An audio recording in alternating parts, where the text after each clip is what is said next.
एक खुशी हुई, उन्होंने एक बंदे ने आगे मुझे ये बताया कि बहुत सारे लोगों की नज़रें आपकी तरफ हैं कि आपका फार्म कैसे परफॉर्म करता है। जो कमर्शियल सेटअप है वो आपके सामने है, आप इसके विजुअल्स लें और वो आप दिखाएं कि इसके लिए कमर्शियली हमें एक ख़ास डिज़ाइन चाहिए होता है शेड का, फीड टेबल की एक ख़ास चौड़ाई है, उसके बाद स्टैंडिंग पोजीशन पे जहाँ पे जानवरों ने खड़े होना है, उसके बाद क्यूबिकल्स हैं, उनके अंदर सैंड बंकर्स हैं, उसके अलावा इनके शावर्स हैं, इनके ऊपर आपके जो है ना वो फ़ैन्स हैं, इंडस्ट्रियल फ़ैन्स हैं, अच्छी क्वालिटी की milking machine. Commercial dairy farm में आपने हाई प्रोड्यूसिंग जानवरों की तरफ जाना चाहिए, लेकिन आपका खुद फार्म के ऊपर मौजूद होना मैक्सिमम टाइम के लिए ये बहुत ज़रूरी है। प्लस बच्चे आपके जो है ना वो फार्म के ऊपर आपको मिलें, क्योंकि वो बैक बोन होती है किसी भी फार्म की। अब इतनी इन्वेस्टमेंट हर बंदा नहीं कर सकता, हर बंदा इस लेवल को इन चीज़ों को हैंडल नहीं कर सकता।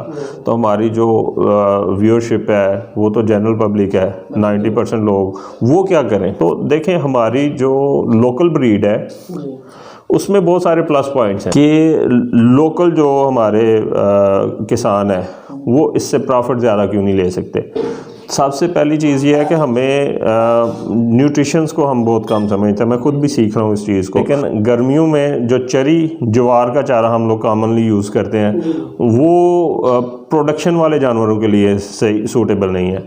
तो आप कोशिश करें कि जिन दिनों में आप ज्वार या चरी काश्त करते हैं उन दिनों में रोड ग्रास काश्त करें। कोई आम बंदा इस फील्ड में आना चाहता है, डेयरी फार्मिंग की फील्ड में, तो उसके लिए मॉडल कौन सा है, और अगर कोई कमर्शियल लेवल पर ये काम करना चाहता है तो उसके लिए मॉडल कौन सा है? इन दोनों मॉडल की थोड़ी सी इन्फॉर्मेशन दे दें हमारे नाज़रीन को। जी बिल्कुल, मुझे थोड़ा सा अलाउ कीजिएगा कि मैं इसको थोड़ा डिटेल में जा सकूं कि ये बड़ा अहम क्वेश्चन है।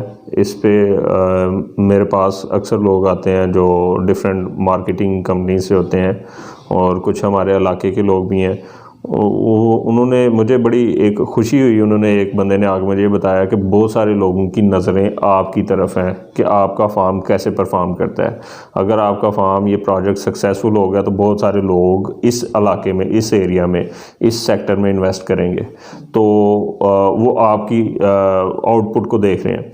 तो देखें, दो सेगमेंट में हम लोग अपने इस इलाके के हवाले से इस प्रोजेक्ट को लेके चलेंगे। एक आ गया हमारा कमर्शियल डेयरी फार्म, और एक जनरल पब्लिक के लिए नॉर्मल हाउस होल्ड एनवायरनमेंट में अगर हम डेयरी वाला बिज़नेस करना चाहें या स्टार्ट लेना चाहें तो उसको कैसे हम लेके चल सकते हैं। जो कमर्शियल सेटअप है वो आपके सामने है, आप इसके विजुअल्स लें और वो आप दिखाएं कि इसके लिए कमर्शियली हमें एक ख़ास डिज़ाइन चाहिए होता है शेड का, फीड टेबल की एक ख़ास चौड़ाई है, उसके बाद स्टैंडिंग पोजीशन पे जहाँ पे जानवरों ने खड़े होना है, उसके बाद क्यूबिकल्स हैं, उनके अंदर सैंड बंकर्स हैं, उसके अलावा इनके शावर्स हैं, इनके ऊपर आपके जो है ना वो फ़ैन्स हैं, इंडस्ट्रियल फ़ैन्स हैं, अच्छी क्वालिटी की मिल्किंग मशीन हो, TMR वैगन हो, आपके पास बाकी इक्विपमेंट एग्रीकल्चर का भी हो, ज़राअत अगर आप साथ अपनी कर रहे हैं, आप चारा अपना बना रहे हैं, तो आज के मुश्किल दौर में भी, ये मुश्किल दौर है डेयरी फार्म का, फिर भी आप पैसे बचा सकते हैं इसमें से। लेकिन अगर आप हर चीज़ आउटसोर्स कर रहे हैं तो उसके लिए जो है ना वो मुश्किल। तो कमर्शियल डेयरी फार्म में आपने हाई प्रोड्यूसिंग जानवरों की तरफ जाना है, मिनिमम 50 जानवरों से स्टार्ट करें। इतनी अफोर्डेबिलिटी आपकी होनी चाहिए कि आप जो है ना एक टेक्निकल बंदा DVM लेवल का वो अफोर्ड कर सकें, क्योंकि अगर आपका नॉलेज नहीं है तो आपको कोई टेक्निकल बंदा गाइड करने वाला ज़रूर होना चाहिए। लेकिन आपका खुद फार्म के ऊपर मौजूद होना मैक्सिमम टाइम के लिए ये बहुत ज़रूरी है इस बिज़नेस को आगे लेके चलने के लिए। फिर आप पार्ट टाइम बिजनेस नहीं है, नो वे, ये पार्ट टाइम बिल्कुल नहीं है। फिर इसके बाद आपने जानवरों की सिलेक्शन में देखना है कि कोशिश करें कि जो प्रेग्नेंट हीफर्स हैं, जिन्होंने फ़र्स्ट टाइम के लिए आके काविंग जिनकी होनी है, वो जानवर लें, प्रोडक्शन वाले मिल्किंग वाले जानवर ना लें, ताकि वो मैक्सिमम उनके पास टाइम हो, फ्यूचर हो उन जानवरों का आपके पास सक्सेसफुली चलें। प्लस बच्चे आपके जो है ना वो फार्म के ऊपर आपको मिलें, क्योंकि वो बैक बोन होती है किसी भी फार्म की। तो ये जानवरों की सिलेक्शन में जो है ना वो आगे फिर काफ़ी सारे डिफरेंट एक टॉपिक हम रख लेंगे कि जानवरों की सिलेक्शन का क्राइटेरिया क्या होना चाहिए, कहाँ से परचेज़ करने चाहिए। इसको अलहदा से हम लोग एक वीडियो में जो है ना कवर करेंगे, ठीक है। तो बेसिक चीज़ें तो ये हैं, ये कॉस्टली भी है, इन्वेस्टमेंट भी आपकी 8-10 करोड़ की आपको चाहिए कम से कम इसको लेके चलने के लिए। तो जब हम आते हैं ना कि अब इतनी इन्वेस्टमेंट हर बंदा नहीं कर सकता, हर बंदा इस लेवल को इन चीज़ों को हैंडल नहीं कर सकता, तो हमारी जो व्यूअरशिप है वो तो जनरल पब्लिक है, 90% लोग, वो क्या करें?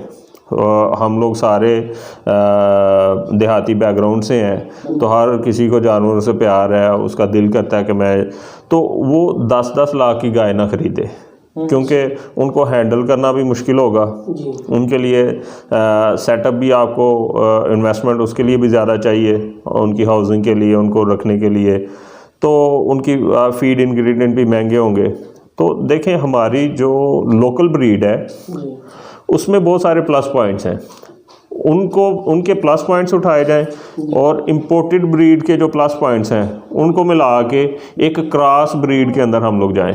जो भी जानवर हमारे पास घरों में खड़े हैं भैंसों के अलावा, सॉरी टू से, गाय में जो भी, चाहे वो साहिवाल खड़ी है, चाहे वो चोलिस्तानी खड़ी है, ज़्यादातर ये हैं, कुछ लोगों के पास रेड सिंधी खड़ी है, तो उन जानवरों के ऊपर आप सीमन यूज़ करें अच्छी क्वालिटी का, फ्रीजियन यूज़ कर लें या जर्सी यूज़ कर लें, प्रेफरेबली सीमन जो हमारी लोकल ब्रीड के ऊपर यूज़ करना है वो फ्रीजियन है, होल्स्टाइन फ्रीजियन, ठीक है। अगर किसी के पास होल्स्टाइन फ्रीजियन खड़ी है घर में तो उसके ऊपर जर्सी का सीमन यूज़ करें, या उसके ऊपर अपनी लोकल ब्रीड का सीमन यूज़ कर लें अगर प्योर किसी के पास खड़ी है तो। उससे क्या होगा कि जो बीमारियों के साथ और लोकल एनवायरनमेंट के साथ एडजस्टमेंट हमारे लोकल जानवरों की है वो इनका पॉजिटिव पॉइंट है, और जो प्रोडक्शन होल्स्टाइन फ्रीजियन की है वो ट्रेड्स वहाँ से लें, तो जो सीमन अच्छा यूज़ करेंगे हम लोग तो अगली ब्रीड हमारी इम्प्रूव होगी। इसकी मिसाल ऐसे ही ये स्लो प्रोसेस है कि मैंने किसी एक पॉइंट पे पहुंचना है तो उस डायरेक्शन में मैं चलना शुरू करूंगा, चाहे स्लो चाहे तेज़, लेकिन चांस है कि मैं उस डायरेक्शन पे उस पॉइंट पे पहुंच जाऊंगा। लेकिन अगर मैं चलना शुरू कर दूं उससे अपोजिट डायरेक्शन में, जितना मर्जी मैं तेज़ भागूँ उस पॉइंट पर तो नहीं पहुँच सकता ना। तो हमने अपनी लोकल ब्रीड को इम्प्रूव करना है, तो उसके लिए मेन चीज़ ये है कि हम स्टार्ट लें, स्लो स्टार्ट है, सीमन यूज़ करें इंपोर्टेड, और लोकल ब्रीड से एक क्रॉस की अच्छी ब्रीड तैयार करें जो कि नॉर्मल एनवायरनमेंट में, लो कास्ट स्ट्रक्चर में और बेहतर प्रोडक्शन के साथ हमारे पास सर्वाइव कर सकती है। फर्टिलिटी हमारी लोकल ब्रीड की बहुत अच्छी है, तो उसको हम लेके चल सकते हैं आगे। ये खुराक और पैदावार को बेहतरीन कंट्रोल कर सकते हैं। एक और चीज़ है जो हमारे जो देहाती फार्मर में, आपके पिछले क्वेश्चन में भी मैं वो चीज़ मिस कर गया कि लोकल जो हमारे किसान है वो इससे प्रॉफिट ज़्यादा क्यों नहीं ले सकते। सबसे पहली चीज़ ये है कि हमें न्यूट्रिशंस को हम बहुत कम समझते हैं, मैं खुद भी सीख रहा हूँ इस चीज़ को, कि हमें ये नहीं आइडिया होता कि जानवरों को चारा कौन सा देना चाहिए। और जो बेसिक चीज़ें हैं ABC जो मैंने सीखी है उसमें यह है कि प्रोटीन वाला चारा अगर हम इनको देते हैं तो प्रोडक्शन बेहतर होती है, और ख़ास तौर पे गर्मियों में हमारे पास प्रोटीन वाले चारा जात नहीं होते। सर्दियों में तो बरसीम है, इजीली अवेलेबल होता है, हाई प्रोटीन चारा है, तो उसका प्रोडक्शन हमारी सर्दियों में बेहतर हो जाती है। लेकिन गर्मियों में जो चरी ज्वार का चारा हम लोग कॉमनली यूज़ करते हैं वो प्रोडक्शन वाले जानवरों के लिए सही सूटेबल नहीं है। तो आप कोशिश करें कि जिन दिनों में आप ज्वार या चरी काश्त करते हैं उन दिनों में रोड ग्रास काश्त करें, वो भी लो दर लो फसल देता है और प्रोटीन का वैल्यू उसकी बेहतर है, चरी से बेहतर चारा है, और जानवरों की प्रोडक्शन गर्मियों में भी बेहतर आएगी। और चारे के जो मसाइल हैं, जिन दिनों में आपकी चरी भी नहीं होगी उन दिनों में भी आपका रोड ग्रास आपको मिलता रहेगा। ठीक है सर। सर आपने लोकल ब्रीड की बात की जी, इसमें है जर्सी, साहिवाल, उसके बाद है चोलिस्तानी और रेड सिंधी जी। इनमें से आप तीनों में से कौन सी बेहतर समझते हैं जो अच्छी सर्वाइव कर सकती है, जो बीमारियों के खिलाफ मुजामत जिसकी अच्छी है? देखें तीनों ब्रीड्स की जो है ना वो बेहतर रिस्पांस है हमारी लोकल बीमारियों के हवाले से। उसके बाद अगला मरहला आ जाता है आपकी पर्सनल चॉइस का। ये कोई रिसर्च बेस्ड बात नहीं मैं कर रहा कि कौन सी बेहतर है, मेरी जो अपनी ज़ाती चॉइस है उसमें चोलिस्तानी जानवरों को मैं ज़्यादा पसंद करता हूँ कि गर्मी को ज़्यादा वो बर्दाश्त करते हैं, और मुझे नहीं आइडिया कि ये जो चिचड़ है उसके ख़िलाफ़ उनकी रेजिस्टेंस क्या है, लेकिन ओवरऑल हमारे जो लोकल जानवर हैं इनकी ये टिक्स के अगेंस्ट, चिचड़ों के अगेंस्ट रेजिस्टेंस बेहतर है। और जो इम्पोर्टेड जानवर हैं एग्जॉटिक, ये टिक्स जो हैं चिचड़, ये उनके लिए मोहलक हैं, तो उनसे बड़ा बचाना पड़ता है हमें, ब्लड पैरासाइट की बीमारी। तो उसके अलावा उनकी प्रोडक्शन बेहतर होती है साहिवाल से, जो जहाँ तक मेरा नॉलेज है। मेरे पास एक क्रॉस में चोलोसानी जानवर खड़ा है, उसकी परफॉर्मेंस से मैं बड़ा मुतमिन हूँ ओवरऑल। अब हमारे पास यहाँ पे जो फार्म पे जानवर खड़े हैं, प्योर भी खड़े हैं, कुछ क्रॉस वाले भी खड़े हैं, एक आध लोकल भी खड़ा है। मैंने तीनों कैटेगरी के जानवरों को पिछले साल 2 साल से स्टडी कर रहा हूँ। तो मैंने ये देखा कि कई दफ़ा जो जानवर 30-35 लीटर दूध दे रहा है, उसकी निस्बत 15-16 लीटर दूध देने वाला जानवर ज़्यादा प्रॉफिटेबल होता है at the end of the year. जब आप पूरे सूबे के बाद की बात करते हैं तो वो जानवर ज़्यादा प्रॉफिटेबल जो है ना हमें नज़र आया है। वो किस तरह से कि नंबर 1 तो उसकी स्टेचर छोटा है, उसकी फीड कास्ट कम है। नंबर 2 उसकी फर्टिलिटी बेहतर है, उसने 11 महीने के अंदर अंदर आपको अगला बच्चा दे देना है। नंबर 3 उसके ऊपर मेरे पास ऐसे जानवर खड़े हैं जो लोकल और क्रॉस में है कि पूरे 2 साल में एक सिंगल रुपया उनके ऊपर ट्रीटमेंट कास्ट नहीं है, एक सिंगल रुपया। जो एग्जॉटिक एनिमल्स हैं इनके, जैसा मैंने आपको बताया, लेमनेस भी आनी है, उसके बाद इनको मास्टाइटिस भी आनी है, उसके अलावा बाकी बीमारियों के अगेंस्ट भी इनकी रेजिस्टेंस कम होती है।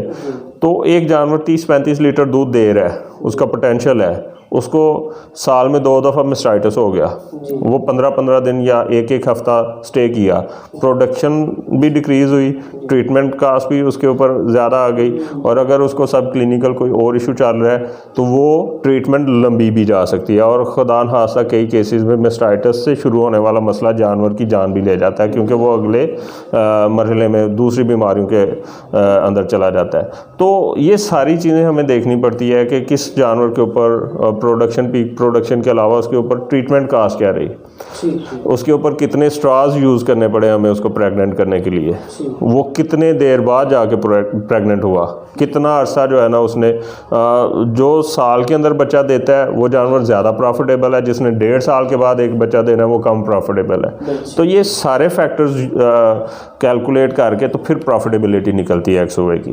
तो दिस इज़ सरप्राइजिंग, लेकिन 15-16 लीटर वाला जानवर कई दफ़ा 30 लीटर वाले जानवर से ज़्यादा प्रॉफिटेबल होता है। बहुत बहुत शुक्रिया सर।